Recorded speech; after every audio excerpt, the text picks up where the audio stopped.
queria ajudar. Mas essas horas, tocando campainha para pedir comida, e ele foi até quem fazia rigir a campainha na casa dele. Nós somos assim, não mudaremos, Leandro. Nós somos bons, porque Deus nos fez para um servir o outro. E esse homem recebeu a paga mais ou menos quase pareia da dona Dagmar, que acudiu os dois caseiros aqui no Bela Vista. Deus me livre, Rodrigo, é o seu Adão, ele tem 87 anos, ele estava em casa e o boletim que a Record teve acesso detalha que ele foi iniciado por volta das 10h30 da noite. Ou seja, nós acreditamos que o crime aconteceu mais ou menos nesse horário. Quem acionou a Polícia Militar via Copom foi o filho do seu Adão, que percebeu o pai muito assustado, temeroso, não conseguia contar muito o que aconteceu. E aí acionaram a polícia, foi até o local, chegou uma viatura, aí o seu Adão, mais tranquilo, começou a contar. Olha, eu fui trancar o portão da minha casa na rua Alto Juruá, se eu não me engano, Rodrigo, quadra 11, Bela Vista, aqui pertinho de onde nós estamos. Eu fui fechar o portão de casa, quando eu estava fechando, surgiram duas mulheres. Elas foram identificadas, uma tem 34 e a outra 39 anos. Elas estavam juntas, pressionaram o seu Adão, tentaram entrar dentro da casa, não conseguiram, então elas falaram, olha, o senhor passa para mim o celular, os cartões de débito, crédito, os cartões bancários e o que o senhor tiver aí também. E aí ele entregou o celular, os cartões e também R$12 em dinheiro. Elas deixaram o local, polícia militar acionada, começa a fazer uma varredura, uma busca na região. O circuito de segurança das casas ao lado, onde o seu Adão vive, foram cruciais para que as características dessas mulheres pudessem ser notadas. E não é que eles conseguiram prender, Rodrigo, a polícia, elas, ainda praticamente em flagrante.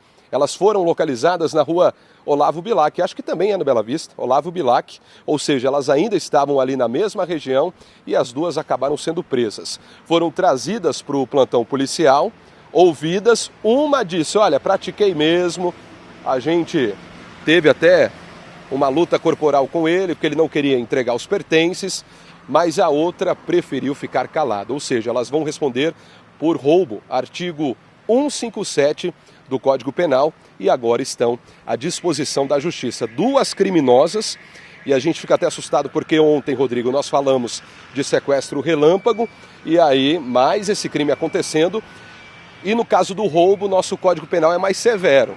Ou seja, o furto, na maioria das vezes, não vai preso, não vão presos, ou melhor, mas tratando-se de um roubo, aí sim, a lei já é um pouquinho mais branda e nós agradecemos por isso. Rodrigo, eu tenho uma história bem interessante para te contar, eu preciso pedir autorização. Descobri agora aqui na DDM, e aí eu perguntei para a delegada, eu posso contar para o Rodrigo e para toda a nossa audiência? Ela falou, pode, eu só não vou dar entrevista. A doutora Márcia, ela é muito bacana. Então, se você me permite, eu vou contar uma história que eu fiquei sabendo aqui agora. Está tudo acontecendo. Teve uma idosa que veio pedir uma medida protetiva contra o marido. Ela tem 61 anos. Esse companheiro dela tem alguns problemas de saúde, muito agressivo, tudo. E aí a delegada, com toda a expertise dela, começou a ouvir essa senhora. E ali, naquele primeiro momento, a delegada disse, olha, ele depende de você, porque ele recebe até um benefício, ou seja, é uma pessoa que precisa de cuidados, e se eu liberar a medida preventiva para a senhora, ele vai ter que sair da casa, vai ter que ir para fora. E aí, Rodrigo, essa idosa tem aquele amor no coração, né? Sabe que ele depende dela. Só que a delegada disse, espera aí, eu vou puxar os antecedentes criminais dele para saber o que ele tá, se ele possui alguma coisa. E não é, Rodrigo, que quando a delegada puxa os antecedentes criminais, esse homem, ele matou a ex-companheira no estado da Bahia. Eu fiquei assustado com essa informação.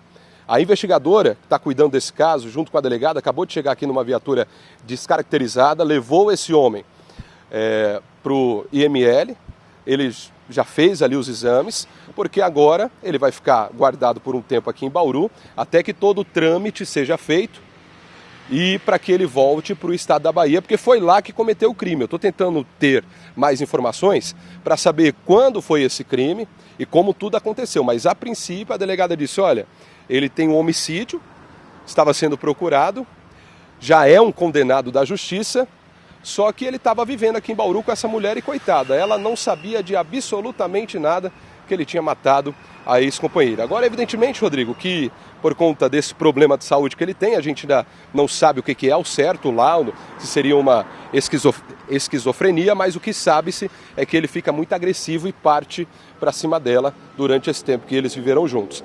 A investigadora passou aqui com uma sacola de remédios, dizendo que é para ele. O Rafael até falou comigo, olha, tem um cara que desceu da viatura agora, ele está entrando e ele estava meio cambaleando, muito estranho, e aí é justamente ele está aqui agora aguardando para saber o que vai ser feito.